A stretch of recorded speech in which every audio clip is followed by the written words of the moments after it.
ini disimpulkan menjadi 13 sifat.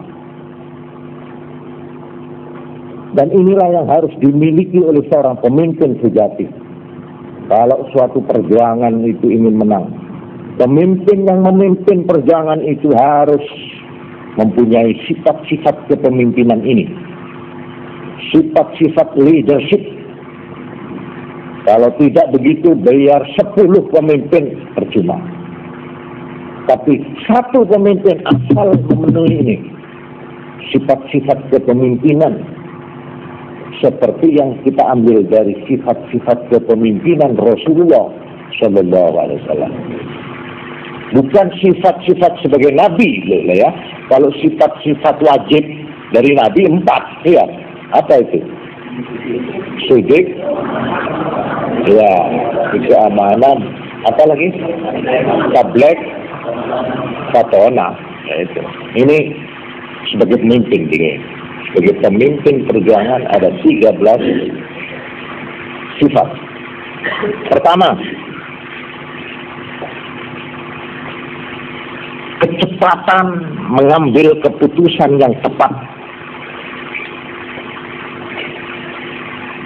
Qararun sari'un sahih. Kecepatan mengambil keputusan yang tepat. Yang di dalam sejarah beliau, kecepatan untuk mengambil keputusan yang tepat ini dengan menggunakan 2 alat. Satu, kecepatan berpikir beliau. Kecepatan berpikir.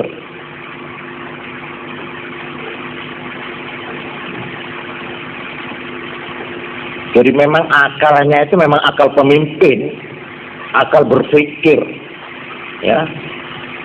Reaksi vermogennya ini memang cerdas. Jadi kecepatan berpikir ini satu. Nomor 2, lengkapnya informasi. Lengkapnya bahan-bahan informasi. Ini sifat yang pertama. Lengkapnya informasi ini artinya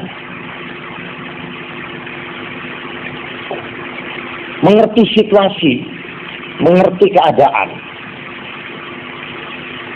Ya, terutama keadaan musuh. Karena itu di dalam sejarah beliau kita lihat kegiatan-kegiatan. Satu, penjajakan atau penyelidikan, penjajakan, melihat situasi, lihat sana, kirim syariah, kirim pasukan ke sana. Itu pasukan bukan pasukan perang, itu pasukan untuk melihat situasi. Bagaimana keadaan di sana? Bagaimana keadaan di sana? Itu pernah di bawah pimpinan Hamzah ibn Abdul Muttalib, di bawah pimpinan Umar ibn al-Khattab. Ini mengumpulkan keterangan, informasi dengan penjajakan. Satu. 2, beliau memang punya informan-informan. Orang-orang yang memang kerjanya mengumpulkan keterangan-keterangan. 3, beliau ini kalau ada musuh ditawan, tawanan ini ditanya bagaimana keadaan musuh, keadaan di sana bagaimana. Itu dari tawanan-tawanan diminta keterangan. Selain itu diadakan penyelidikan sendiri dengan lihat situasi, lihat keadaan sana. Lalu yang terpenting, beliau tidak pernah meninggalkan musyawarah dengan para ahli. Kalau sudah kumpul bahan-bahan, situasi sudah ada, beliau kumpul. Sampai diterangkan, Nabi sering memanggil anak-anak muda yang cerdas untuk hadir di dalam majelis musyawarah beliau. Jadi beliau mempunyai, kalau sekarang, istilah sekarang, punya dewan penasehat. ya, advisor atau penasehat ahli. Tidak pernah beliau itu mengambil putusan gegabah, tapi dalam saat yang tepat dengan ini semuanya beliau cepat mengambil keputusan. Begini. Nah, ini kecepatan mengambil keputusan yang tepat. Nah, ini tidak saya komentari, catat saja dulu. Ya. Ini yang pertama. Kedua, pembawaan atau bakat keberanian dan sifat kejantanan beliau sebagai pemimpin. Ini syarat mutlak. Seorang pemimpin harus mempunyai bakat pembawaan, keberanian, dan sifat kejantanan. Gak metoi. Sebentar kelihatannya menampilkan dirinya seolah-olah akulah pahlawan. Tapi kalau sudah ada musuh sungguh kerja ngetek lawan. Jangan seperti peribahasa Indonesia. Dia harimau di kandang kambing. Apa itu? Harimau di kandang kambing. Wah, dulu ke kandangnya kambing, gitu. Tapi kalau sudah ketemu sama macan, ngeburu kodol. Melihatkan kambing dia hanya macan. Tapi mereka ketemu di musuh, sudah kodol. Ini keberanian itu tidak sebenarnya itu. Berani itu tidak mesti. Tidak usah begitu. Biar anang-anang begini. Bodoh moso apa? Jangan tadi sama rata sama guru. Lah, katanya Nabi bagaimana? Jangan mencari musuh. Tetapi kalau kamu ketemu musuh, jangan lari. Ini sabda Nabi. Ini harus dijadikan pedoman, ya. Ukuran berani itu di sini. Jangan cari musuh. Tapi kalau ketemu musuh, jangan lari. Ini sabda Nabi itu. Bukan tak musuh, tak ada orang dapat gitu ya. Tapi musuh kita kebun.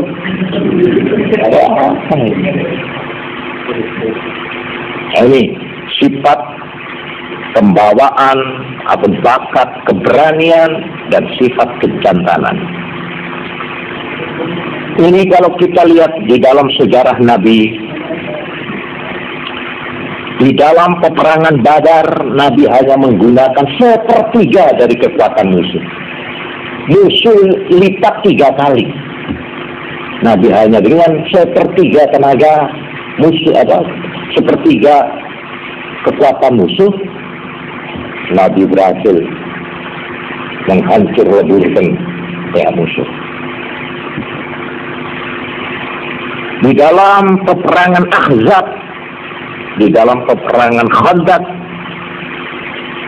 beliau dengan kekuatan yang juga tidak berimbang itu, kalau saya lihat, yaitu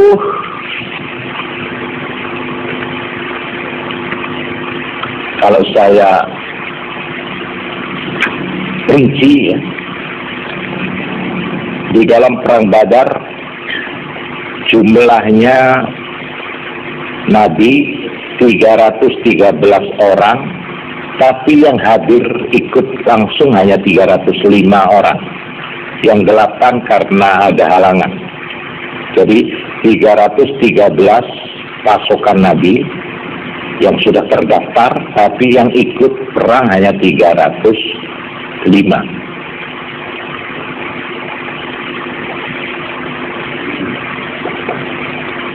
Sedang pihak lawan itu sampai 1000.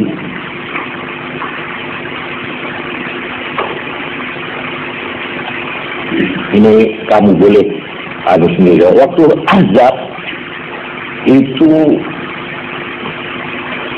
Nabi hanya dengan menggunakan 3.000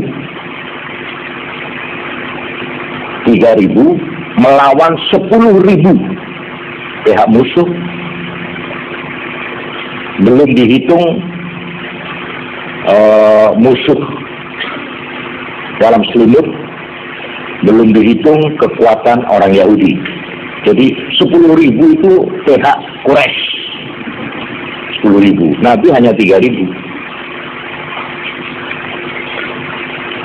Di dalam peperangan Uhud, setelah Nabi mengalami, seperti saya singgung kemarin malam, mengalami apa itu, korak-karit karena ada pelanggaran disiplin dari pasukan panah meninggalkan pos, lowong posnya serbu musuh dari pos yang kosong itu sampai serabutan tidak karuan. Nabi berhasil mengumpulkan 10 orang, hanya 10 orang. 10 orang ini dengan keberanian dan sikap kejantanan yang tidak ada taranya, Nabi seorang diri mula-mula berteriak, akhirnya berkumpul 10 orang. Malah saya memerlukan ini. Tidak usah kamu catat ya, dengarkan saya. Saya memerlukan mencatat. Saya pikir inilah orang yang berjasa di dalam Islam. 10 orang itu yaitu Abu Bakar As-Siddiq, Umar ibn Al-Khattab, Ali bin Abi Talib, Al-Abbas ibn Abdul Muttalib, Abu Sufyan ibn Al-Harith, Ja'far ibn Abi Sufyan, Al-Fadl ibn Al-Abbas, Rabi'ah ibn Al-Harith, Usamah bin Zaid bin Harithah, Aiman ibn Ummi Aiman. Ini 10 jantan. Dengan 10 ini Nabi berhasil menyusun kembali kekuatan yang sudah kacar-kacir di medan perang. Dengan 10 orang ini Nabi berhasil mengumpulkan lagi 100 orang-orang yang sudah serabutan kalang kabut seperti diuber macan itu, ya. 100. Dengan 100 ini kembali Nabi mengadakan serangan dan kejaran terhadap musuh, sehingga Nabi tidak mengalami kekalahan total. Tapi musuh sudah lari, sudah meninggalkan. 100 ini biar 100, tapi ini betul-betul macan yang bergigi, yang bersiung, bukan macan ompong. Dia baca nombor gitu, bang beda tangker cepat. Nah itu, ini 10 plus 100. Inilah yang berhasil menolong keadaan. Kemarin malam saya sampai menirukan seruan Nabi waktu ditinggal oleh prajurit-prajuritnya, seorang diri Nabi itu, tidak ada temannya. Aina nas halumu ilayya ana Rasulullah ana Muhammad ibn Abdullah. Itu Nabi berseru sendiri itu. Tak ada orangnya sama sekali, tak ada. Ngaleng ada macam ini mata tapi dia seorang diri. Padahal disiarkan oleh musuh, Muhammad sudah terbunuh, Muhammad terbunuh. Nabi itu tegak. Aina nas. Ini seruan Nabi. Halummu ilayya ana Rasulullah ana Muhammad ibn Abdullah. Setelah Nabi berseru begitu, datanglah tamannya Al-Abbas ibn Abdul Muttalib. Sahabat Abbas ini suaranya nyaring, lebih nyaring dari suaranya Jamaluddin. Tidak usah pengeras suara sudah. Ini teriak yang saya tirukan kemarin malam. Ya ma'syarul ansar, ya ashabal bay'ati yawmal Hudaybiyah. Ini diulang-ulang. Sahabat-sahabat, pembela Islam, pembela Rasulullah. Orang yang telah mau berbeat pada hari Hudaybiyah. Ini disuruh. Akhirnya kembalilah 100 orang sahabat yang sudah lari-lari tadi. Akhirnya dengan 100 inilah Nabi menolong keadaan yang sudah sangat parah itu. Ini salah satu cuilan daripada gambaran keberanian Nabi, sifat kejantanan Nabi di saat-saat beliau ditinggal sendiri dan akhirnya hanya 10 orang di tengah-tengah musuh yang begitu sudah menguasai.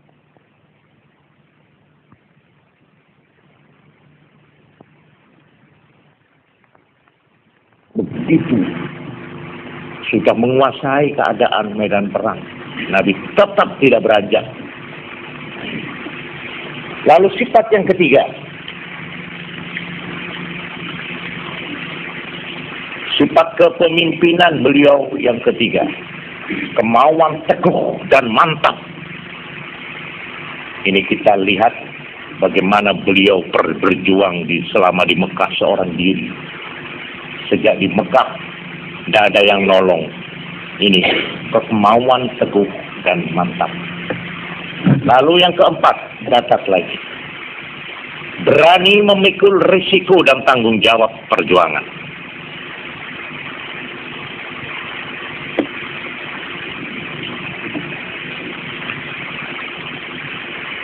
Berani memikul risiko dan tanggung jawab. Ini sifat kepemimpinan yang keempat. Dalam hidup sehari-hari memang Nabi itu ditolong oleh sahabat-sahabat. Ya, ditolong ini. Tapi Nabi tidak pernah menyandarkan kepada pertolongan itu. Nek cara lodoni terbian met atau sonder pertolongan orang lain, Nabi di dalam sendiri. Dengan atau tanpa pertolongan. Nah, ini keberanian memikul risiko dan tanggung jawab. Kelima, kamu catat. Mudah-mudahan kamu nanti akan mendapat kesempatan untuk mempelajari lebih jauh tentang sifat-sifat yang saya selidiki dalam sejarah Nabi. Di mana yang dikatakan Pak Ahmad itu berani memikul risiko dan tanggung jawab. Kelima, mental yang tidak pernah berubah-ubah. Mentalnya itu teguh seperti slender itu. Tahu slender kamu? Apa itu namanya? Stumwals. Apa itu? Slender itu. Saya menggilas jalan, kalau diperbaiki jalan itu. Apa itu? Slender ya? Iya, mencari ini slender ya. Maksudnya slender itu nama satu alat itu. Tapi sudah umum dikatakan slender. Beda angin nyaman, beda hidup ke ini. Ya, beda angin, beda hujan, ada gempa, ada aspal atau betoh atau apa saja, tabai didorong dah bisa cari nyaman slender kan. Etap berasaba, mari silakan. Saya tetap aja slender saya itu sifat slender itu nyaman. Tenang tetapi aku itu ya. Ini mental yang tidak pernah berubah. Kalau menang tidak pernah gila lalu lupa daratan, tidak pernah. Tapi kalau mendapat musibah bencana, beliau tidak pernah shock, tidak pernah kaget, bingung. Nah, ini sebelum slender itu, kantornya aja nyaman, jalan terus gitu, tenang. Beda curangnya turun on laut. Yang mana kula on laut. Pokok tenang lah sudah. Menang ya tenang. Coba digambarkan waktu Nabi menang itu. Ya apa itu? Naik onta sambil menunduk. Karena merasa bersyukur kepada Allah. Nggak malu bin kalau menirukan jahiliyah itu. Tidak begitu. Nabi waktu menang tidak bersorak-sorak di atas bangkai lawannya, tidak. Dia pertama masuk ke Mekah waktu kemenangan, terus bersujud di hadapan Ka'bah sembahyang. Ini Nabi ya. Waktu situasi gawat, waktu situasi tidak menguntungkan, Nabi mengatakan apa? Innamas sabru inda sadmatil ula. Yang dinamakan tabah yaitu pada pukulan pertama. Gek. Ya, beda pemain begitu saya ini. Ini innamas sabru inda sadmatil ula. Yang dinamakan ketabahan ialah pada pukulan pertama. innamas sabru, ini kamu tulis ini, jadikan ini ya pedoman kita ini. Sabda beliau, innamas sabru inda sadmatil ula. Yang dinamakan ketabahan adalah inda sadmatil ula, pada saat pukulan pertama. Bicara orang itu ya, juga itu jaga kantor kano apa namanya, apa pintu ya atau jendela, ini diem, kamu jangan bingung. Gitu. So kalau kau tambah belai, tambah korat karet kan. Oh, apa? Aku ambil dikira ambil, tidak tahu itu apa, tambah labu boleh. Tidak karena tapi tak pegang tuh. Lelekan dulu, mesti menor. Kalau sudah leleh, pelak jendela ini, gitu. Jangan waktu kena pukulan pertama itu macam orang lata, histeri itu lata. Aduh, gitu. Ada ember, bingung, tolong, kebakaran. Bingung cuma buru, tidak mengambil tindakan apa-apa, tidak ambil air, itu maring cereng. Aduh, ya apa, pondokku apa, buru. Apa gunanya kamu berbuat begitu? Itu tandanya kamu tidak mempunyai mental yang teguh, itu namanya. Itu ampang itu namanya, mental ampang, mental yang ringkih. Daripada waktu situasi gawat maupun di dalam situasi kejayaan, dalam keadaan dia terjepit atau dalam keadaan dia jaya, tidak pernah mental itu goyang. Mana nggak slender itu. Dalam arti bukan alon-alon asal kelakon, bukan. Itu kan andong Solo itu. Andong Solo itu kena lawan berdepan, bukan begitu. Bukan itu. Artinya teguh. Dia menang, tidak lalu kincak-kincak di atas bangkai lawannya. Sahabat saya. Seperti Abroha itu yang ditirukan kemarin malam itu. Diparani oleh Nabi. Tahu Nabi, oh ini rupanya orang merasa salah. Memang ternyata dia orang paling kejam kepada Nabi. Selama Nabi masih dahulu itu, ya. Terus didekati, terus dipegang. Kenapa kamu gelisah? Orang anak perempuan, seorang perempuan yang menjemur dendeng. Ada orang Mekah itu biasa, orang kampung itu kalau dapat dagingnya itu dijemur, ya, dijemur. Itu saya yang tukang jemur dendeng. Nabi itu merendahkan diri. Nah itu terus baru ini orangnya begini, tapi habis leleh lah. Itu Nabi. Enggak gini.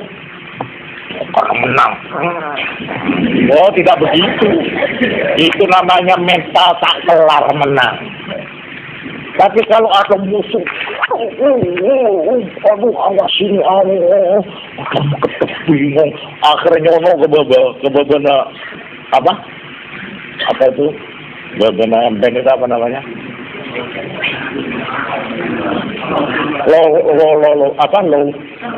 Serlongan, tapi sini teh katok. Basit tak dilebokno, tapi sini teh gini. Dari bingungnya, itu yang namanya burung onta. Burung onta itu kalau sembunyi, kepalanya itu ditenggelamkan di dalam pasir. Ngetek rumah sana, tapi sini teh sawah itu bejopo. Ini namanya burung onta, ini namanya. Nah itulah orang kalau ketakutan di waktu ini. Tapi kalau menang orang begini kok kecetan itu. Nah ini tandanya agak kuat. Tandanya mentalnya tidak kuat. Nah mari kita teruskan sekarang. Yang keenam, sifat kepemimpinan Nabi yang keenam ialah pandangan dan perhitungan yang jauh. Pandangan dan perhitungan yang jauh. Ini kalau menurut bahasa modern, bahasa sekarang, bahasa asing, mempunyai fursin. Fursin itu pandangan jauh. Dia tidak melihat keadaan sekarang. 1 bulan yang akan datang dia sudah punya pandangan. 1 tahun yang akan datang dia sudah punya gambaran. 5 tahun yang akan datang dia sudah punya bayangan. Nah, itu pemimpin. Sebab pemimpin itu memberi jalan, memberi garis. Sepur sini. Ini kamu jalan sini ya. Lu itu Pak, sudahlah nurut. Nanti kalau sudah sampai sana belok. Belok. Soroti saja. Sebab ini nanti di sana itu ada begini. Dia pun kelihatannya ini begini, tapi jalannya rata di sana. Sudah, ikuti. Nah, ini seorang pemimpin. Dia sudah tahu keadaan jauh sebelumnya. Nabi juga begitu. Ini tergambar di waktu peristiwa Hudaybiyah. Pada waktu perjanjian Hudaybiyah. Yang oleh para sahabat-sahabat yang muda-muda itu tidak disetujui. Ya, apa Nabi ini kok begini? Tapi Nabi mempunyai pandangan yang jauh. Bahwa dari perjanjian Hudaybiyah inilah perjuangan yang akan datang akan rata. Nah, ini kita pelajari nanti. Bagaimana pengaruh peristiwa perjanjian Hudaybiyah.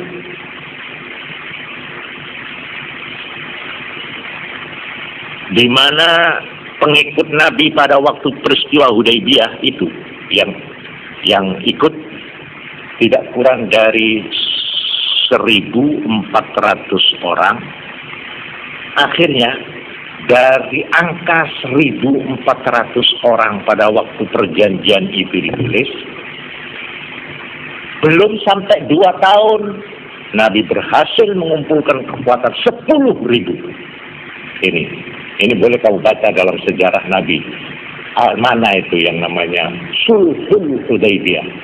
Di situ protes dari sahabat-sahabat yang muda-muda itu. Tapi Nabi sebagai pemimpin punya pandangan jauh. Dan itu diakui oleh Abu Bakar As-Siddiq pada waktu sudah kurang 2 tahun itu. Dia gedek-gedek. Katanya Bakar, sungguh jauh pandangan Nabi. Kelihatannya mengalah, tapi mengalah untuk menang. Jadi Sulhul Hudaybiyah itu tampaknya mengalah, tetapi mengalah untuk menang. Ini dibuktikan dengan naiknya angka dari 1.400 orang. Waktu Hudaybiyah ditandatangani, kurang dari 2 tahun, Nabi berhasil mengumpulkan 10.000 orang. Yang ketujuh, sifat kepemimpinan Nabi. Dan ini kamu sebagai calon-calon pemimpin, perhatikanlah. Pemimpin itu bukan yang pandai pidato, bukan yang pandai ngomong, bukan yang pandai mendebat, bukan. Pemimpin itu mempunyai syarat-syarat tertentu. Ini antara lain. Yang ketujuh, mengenal bakat dan kecakapan pembantu-pembantunya. Wah, ini yang paling penting. Seorang pemimpin yang ketujuh harus mengenal bakat dan kecakapan pembantu-pembantunya.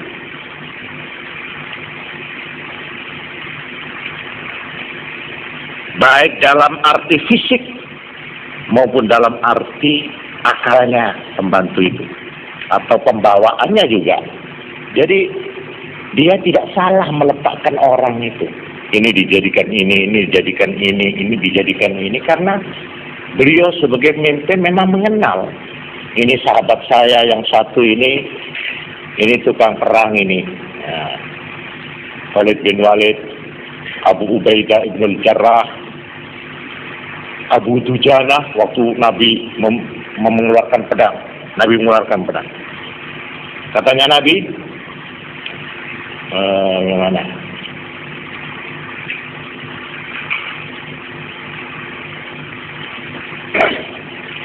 Man ya'khudhu hadha as-sayf bihaqqih.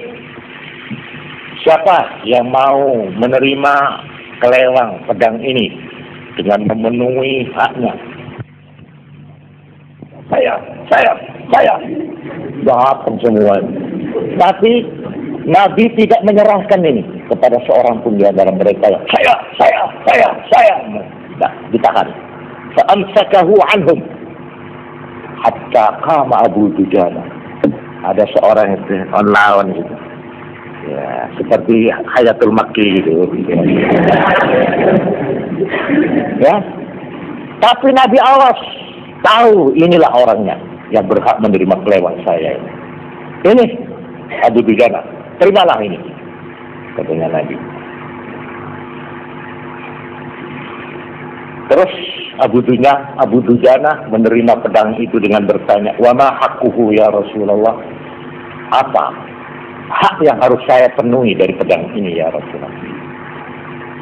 Terus Nabi menjawab, anta beriba bihil aduwa hatta yanhaniya. Kamu pukul musuh sampai dia bungkuk. Coba, ini haknya. Bisa? Terus akhirnya, baik, labbaik ya Rasulullah. Baik. Jadi, ini pedang ini, begitu kamu terima, berarti kamu harus memenuhi hak daripada pedang. Hak pedang ini yaitu kamu pukul kepada musuh dalam medan perang ini, sampai dia bertekuk lutut. Tapi kalau dulu tak bertekuk lutut, hatta yanhaniya, sampai membungkuk ya. Ada membungkuk, nyawer ngalah dengan itu. Dek, mati lalu gitu. Labbaik ya Rasulullah, baik Rasulullah. Akhirnya dengan kelewang ini Abu Dujana melakukan peperangan yang belum pernah dilihat seperti itu ya.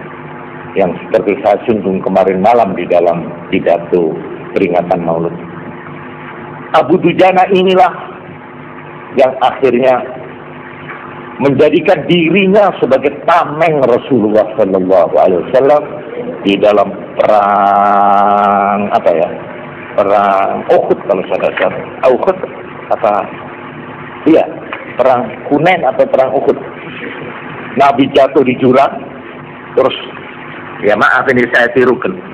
Abu Dujana ini terus ngangkangi Nabi. Ini Nabi. Karena dari atas tombak musuh itu menghunjam Nabi. Sampai akhirnya punggung Abu Dujana tembus kulit. Sedikitnya 27 tombak. 27 panah musuh. Jadi Nabi tidak pernah salah menunjuk orang. Karena dia kenal watak sahabat-sahabatnya.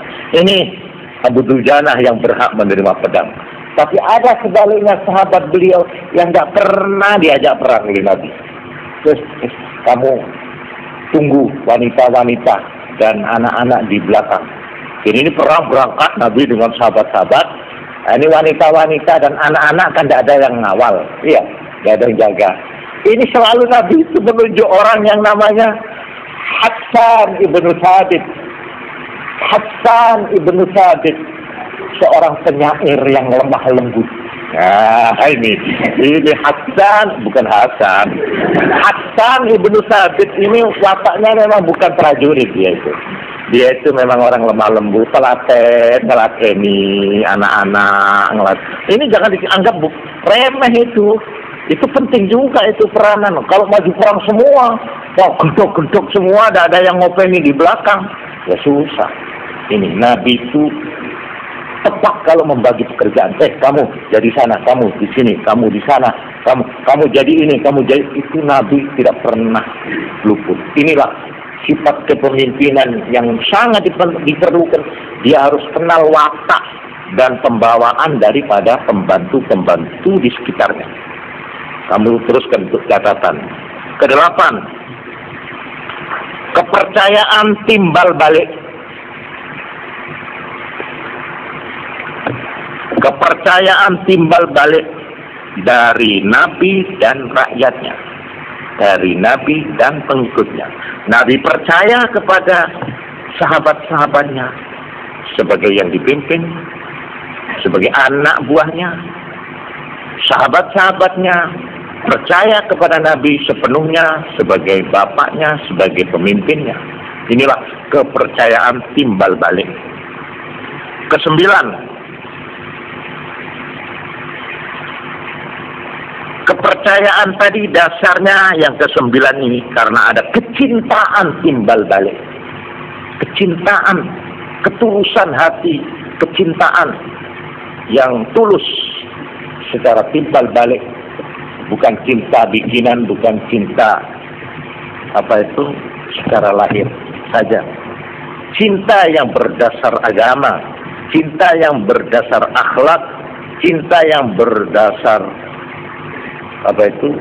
cita-cita. Lalu yang ke-10,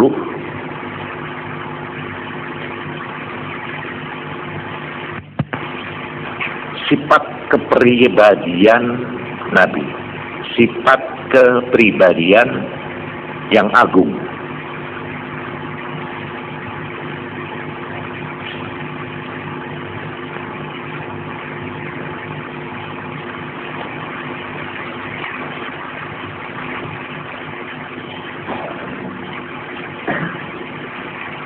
Nabi mempunyai pribadi yang mahal, yang susah dicari perbandingannya. Digambarkan, coba kamu dengarkan keterangan saya ini. Orang Quraisy pernah mengutus orang yang namanya Urwah ibnu Mas'ud As-Saqafi untuk melakukan dialog, untuk melakukan musyawarah dalam sulhul Hudaybiyah itu. Jadi dari pihak Quraisy dikirim orang namanya Urwah ibnu Mas'ud As-Saqafi untuk menemui Kanjeng Nabi yang ada di desa Hudaybiyah. Terus dia kembali, dia ngomong kepada teman-temannya, ya ma'asyar Quraisy, hei saudara-saudara Quraisy, ini jitu Kisra fi mulki, saya telah pernah datang ke kaisar di dalam kerajaannya, yaitu Kisra, yang dimaksud Kisra ini Persia, apa namanya? Kisra itu apa? Gelarnya Raja Persia apa? Iya, Kisra itu apa kalau dalam bahasa Indonesia? Enggak, kalau Romawi itu kaisar. Yo, bukan. Ini dalam bahasa Arab, kalau kerajaan Persia disebut Kisra, kalau kerajaan Romawi disebut Qaisar, kaisar. Saya pernah datang ke Raja Persia di dalam kerajaannya, katanya si Urwah ini. Saya pernah datang ke kerajaan Romawi di dalam kerajaannya. Wan Najasyi fi mulki, saya pernah menemui Nagasi di Abyssinia, katanya si Urwah ini. Wa inni wallahi, dan aku wallahi ma ra'aitu malikan fi qaumi qattu mithla Muhammad. Saya tidak pernah menemui raja suatu bangsa, suatu kaum seperti yang saya lihat Muhammad di antara sahabat-sahabatnya, katanya.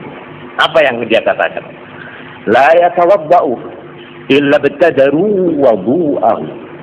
Saya lihat kalau Nabi wudu, sahabat-sahabatnya berebutan memperebutkan bekas air wudunya Nabi. Rebutan. Teroleh lampaka itu bekas air wudunya Nabi.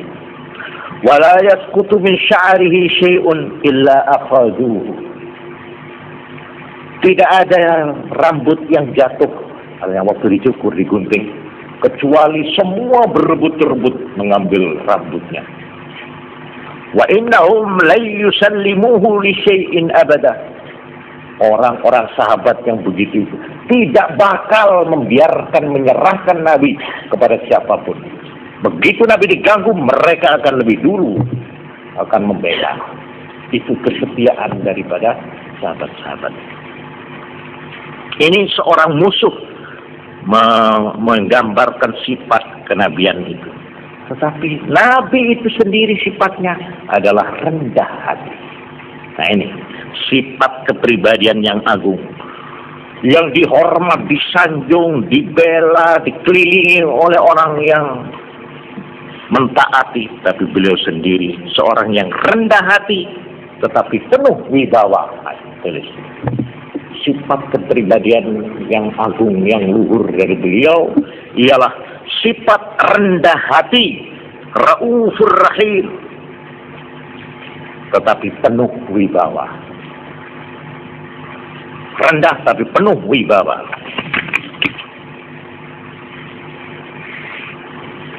Yang digambarkan oleh Sayyidina Ali karramallahu wajah, mar'ah badihah haba wa man khalafahu ahabba. Man ahu badihah haba. Ini diri sendiri memilih ini. Inilah sifat kepemimpinan, ya. Man ra'ahu, siapa yang melihat Nabi, katanya Sayyidina Ali, badiha, pintar selalu. Untuk pertama kali, haba, rasa takut, merasa segan, penuh hormat. Takut kalau ketemu Nabi, melihat Nabi sepintas selalu, sekelerapan, nah kok itulah. Wa man khalafahu,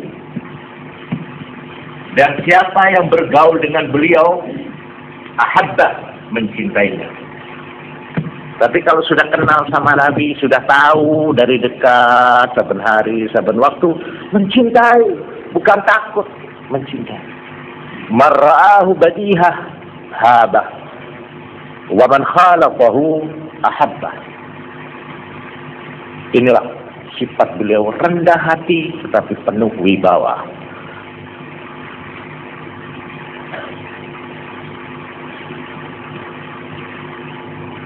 Nah, sekarang tulis terus, tidak saya komentari. Sifat Nabi yang ke-11, keterampilan fisik. Keterampilan fisik. Keterampilan fisik. Beliau sebagai seorang pahlawan, beliau sebagai seorang kepala negara, beliau sebagai pemimpin rakyat, selalu beliau itu ringan, badannya itu terampil ke sana, ke sini, melihat, menengok, mengadakan peninjauan dan sebagainya. Malah beliau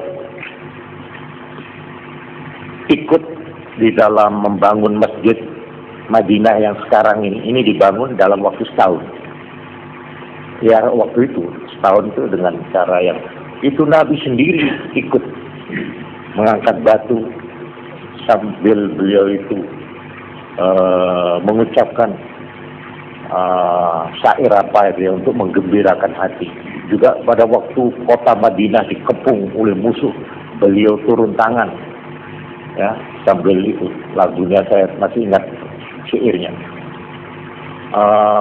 Ya, Allahumma innal ajra ajrul akhirah farhamil ansar wal muhajirah, sambil menyanyi. Wahai ya Allah, pahala yang benar, balasan yang benar, bukan bidang, bukan wedang teh, bukan wedang kopi, katanya Nabi. Pahalamu yang kerja keras sekarang ini, ajrul akhirah, adalah pahala di akhirat nanti.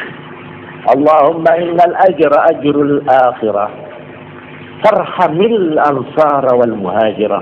Ya Allah, belasilah sahabat-sahabat ansar dan sahabat-sahabat muhajirin. Jadi digembirakan Nabi sambil ikut turun tangan.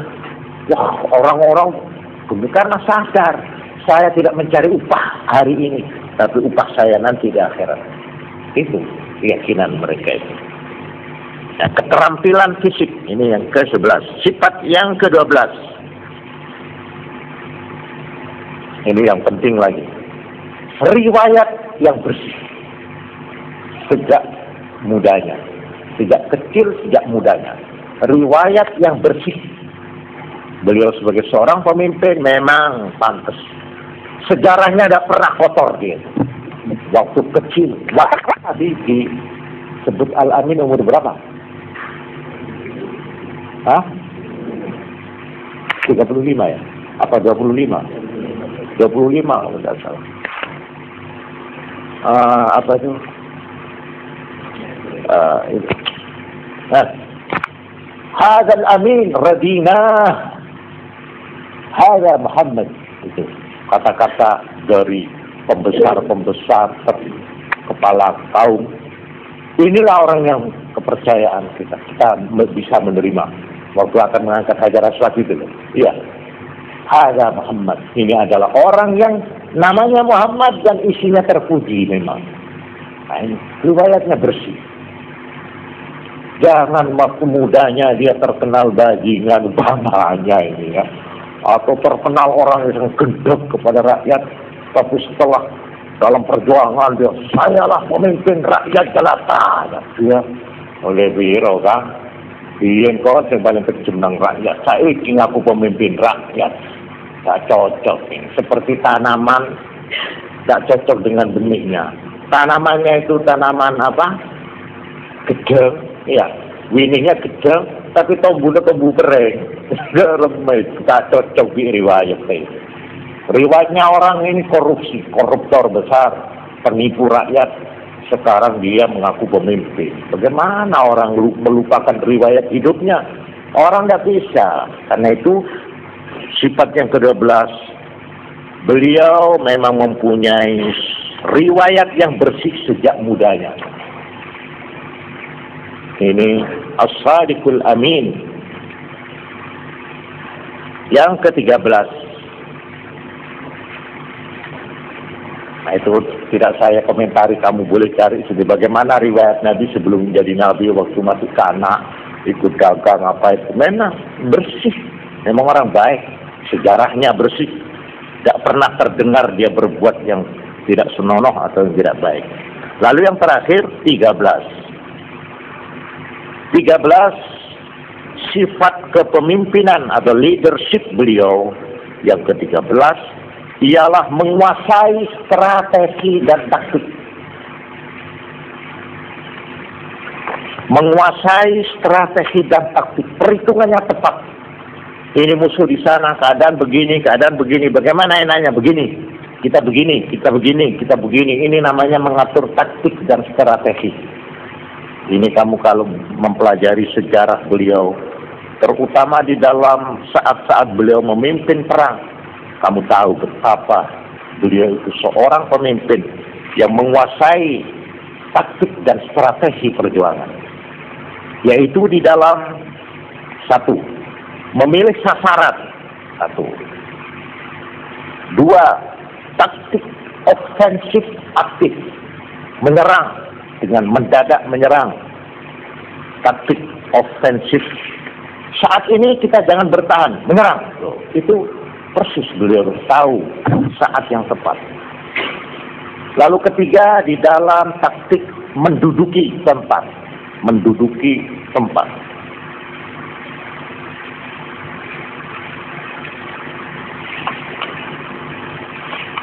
4. Mengadakan persiapan secara total. Sebelum menghadapi perjuangan, beliau sudah mengadakan persiapan yang menyeluruh. Siap sudah keadaan. Sehingga beliau waktu berangkat, semua sudah toto. Tidak berantakan karat-karit. Ya maaf ini ya. Contoh kecil-kecilan. Saya selalu menganjurkan. Kalau mau bikin pentas apa itu, coba sebelumnya, jangan ribut waktu sudah main. Ayo, coba pengerasnya bagaimana, anunya bagaimana, latihannya bagaimana, nabung terbangnya bagaimana. Siapkan dulu. Kalau sudah siap, oke, maju, tampil ke pentas. Jangan ngatur sambil, dalam apa itu, pada bulu kelero, di atas pentas, kan ngetawa, gitu. Ya, Obama juga syukur gak kejadian. Cuma kejadian kecil, yaitu apa mic-nya itu tak baik. Dorong itu Anwar yang baik permainannya itu. Kasihan sayang tidak bisa tertangkap oleh mic. Tadi ada Allah apa itu dini apa ya Rabbi gitu itu. Hah? Apa itu? Rabbi apa? Dini ya Rabbi gitu ya. Hah? Ihdina ya Rabbi apa bukan aku. Sayang itu orang kayak jauh ada semenunduk begitu. Nah itu. Jadi persiapan yang menyeluruh sebelumnya. Ini menguasai taktik dan strategi ini saya perinci. Nomor 5, dalam menghemat tenaga. Dia tidak menghambur, seperti orang lapas saja. Ayo, waduh, sampai mubadir. Menghemat tenaga. Di dalam menghemat tenaga, ini yang kelima. Lalu yang keenam, ini boleh kamu nanti perinci sendiri. Ini saya tidak anu. 6, tentang security. Security ini tentang rahasia keadaan. Taktik dan strategi keadaan ini tidak diumbar kepada musuh. Disimpan, disembunyikan. Security. Secret itu tutup mulut. Disembunyikan. Nomor 7, nah itu kelincahan berpikir dan bertindak. Jadi itu yang dulu tadi sudah saya katakan, kecepatan berpikir, mengambil keputusan yang tepat. Ini beliau di dalam saat-saat yang gawat, beliau itu mempunyai kelincahan berpikir dan bertindak. Jadi kalau sekarang istilah tentara itu saat main. Maju sekarang. Dengan tidak ada yang tahu, cukup maju. Saat yang tidak diduga-duga oleh musuh. Saat-saat menentukan itu cepat sekali. Ini namanya taktik dan strategi. Lalu 8, kamu catat saja untuk melengkapi tulisannya. Beliau memakai sistem atau taktik lengkap melengkapi satu terhadap yang lain untuk satu sasaran. Antara pasukan berkuda, pasukan jalan kaki, bidang kebudayaan, bidang politik, bidang ibadat, bidang sosial, bidang. Ini bisa saling membantu, lengkap, melengkapi untuk menghadapi satu sasaran. Wah, ini yang angel ini mengatur taktik yang begini ini. Dibutuhkan seorang pemimpin yang betul-betul tidak serabutan. Kemudian yang ke-9, kamu lengkapi saja. Mental yang terdidik dan terlatih penuh disiplin menghadapi perjuangan. Yang ke-9, taktik dan strategi beliau yang menyebabkan beliau sukses. Mental yang terdidik dan terlatih penuh disiplin.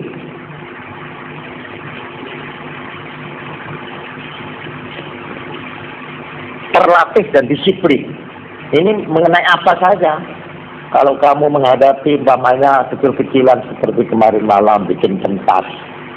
Umpama ini, lalu tidak terlatih dan tidak disiplin, ya para karet. Harus tunduk. Gini. Oh enggak Pak, enakan begini. Oh, celaka itu. Kalau ada tawar-menawar itu sudah, tidak bisa, kacau. Seorang pemimpin harus berani mengambil resiko. Kamu begini. Enggak, ikut. Kalau tidak, keluar. Kalau perlu begitu. Kalau perlu, memang. Ini menegakkan jiwa disiplin yang harus terlatih. Yang ke-10, tata laksana. Nah, di sini yang banyak gagal. Tata laksana atau teknis kurang. Jadi teknik pelaksanaan.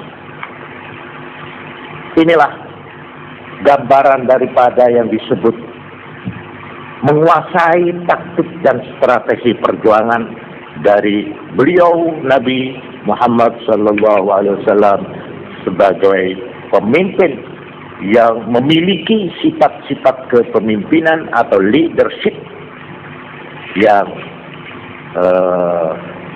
memenuhi syarat sehingga menjamin kemenangan beliau.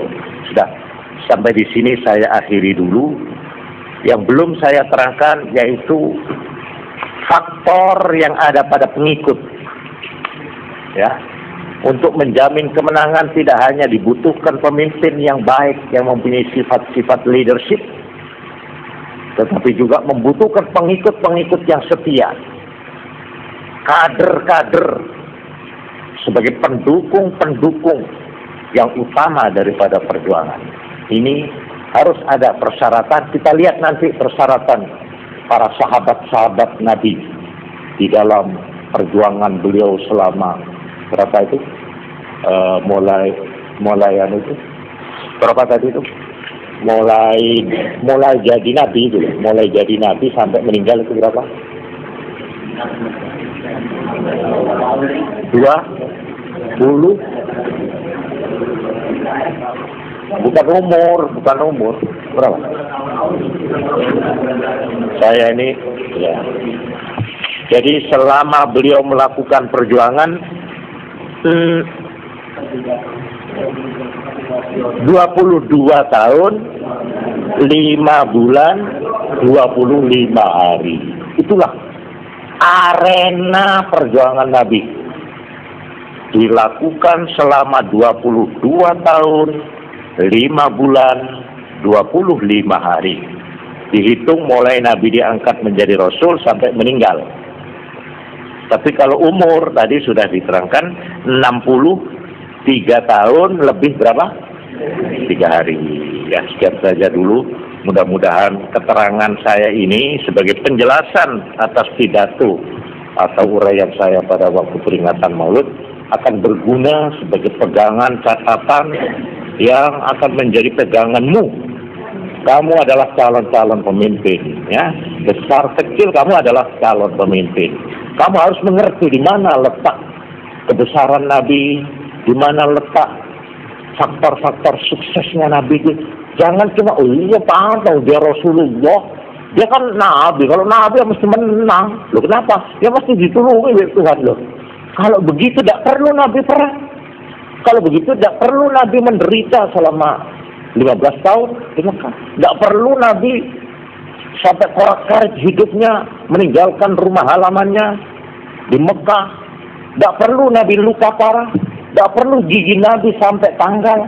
Tidak perlu Nabi itu sampai berdarah, sampai ditinggalkan seorang diri kalau memang hanya mengandalkan beliau sebagai Nabi. Kalau dia Nabi dan tidak memenuhi hukum-hukum perjuangan, lebih baik silo aja Nabi diangkat jadi Rasul. Begini, ya Allah, bikin Islam semua orang, amin, Islam semua. Enak. Tidak perlu Nabi keluar ke sana kemari dakwah, tidak perlu. Kalau memang itu jangan. Disinilah yang dikatakan laqad kana lakum fi Rasulillahi uswatun hasanah.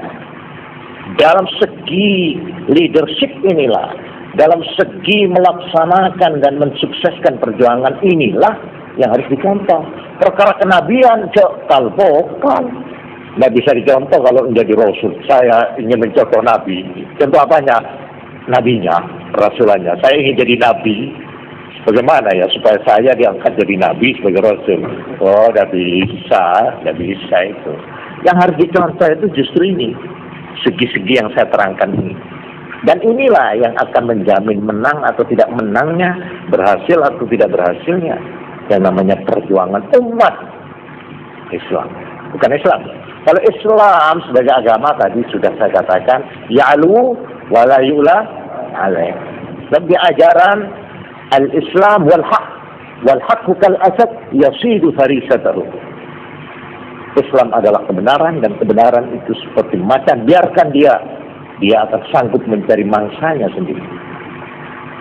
Ya wallahu a'lam bishawab. Assalamualaikum warahmatullahi wabarakatuh.